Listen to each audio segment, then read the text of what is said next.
can be an instrument, but it's not instrumental in such that it doesn't exist outside of us, right? Culture is something that human beings do, right? And so I want to offer sort of a kind of preliminary definition of culture, inspired by, you know, sort of scholars that come before me, but this idea that culture is the value and meaning that human beings place on themselves, the natural world, and the things they create, right? So it's something that is intrinsically sort of related to who we are and what we do. So culture is organic.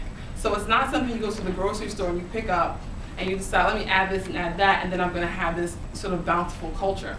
And so that's the first thing about the how-to. I want to encourage people to resist the instrumental sort of attitude toward culture. Yes, it can be manipulated. Yes, things can be manipulated, but sort of my ultimate message is we're already doing it, right?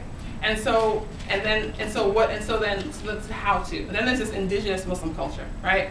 Now the indigenous thing, I'm not even going to touch that. A friend of mine was talking to me the ever-shifting definition of indigenous. For the purposes of my thoughts, I'm just going to indigenous to mean sort of rooted in the United States, right? So anybody can have it. But I guess so then you have this kind of, but you have this idea, indigenous Muslim culture, which is precipitated by the idea that we don't have one, right?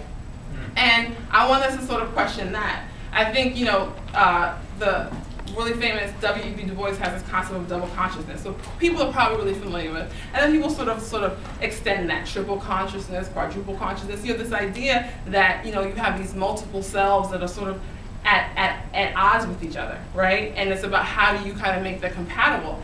And I think what I want us to think about is that it's not about an incompatibility of yourselves, but it's a function of power, right? So systems of power, so particularly in our context, particularly sort of like inspired by white supremacy, the idea is that you have this notion of culture where it's bounded. These cultures that are bounded and they're singular. And they have their values, and they can be sort of judged against one another in terms of what's better and what's worse. And everything's very neat and everything's very clean, and so you judge yourself based on that. So if you're between two of these circles, you know, what do? You feel perplexed between.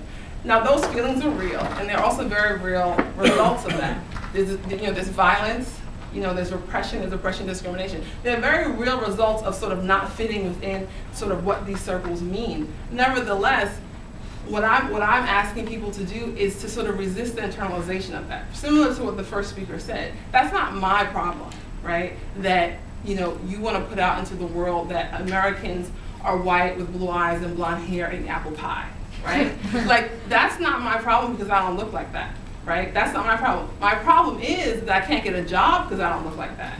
But my problem isn't that I have a problem, that sort of like my cultural sort of foundations are somewhat murky or incomplete because I can't fit that.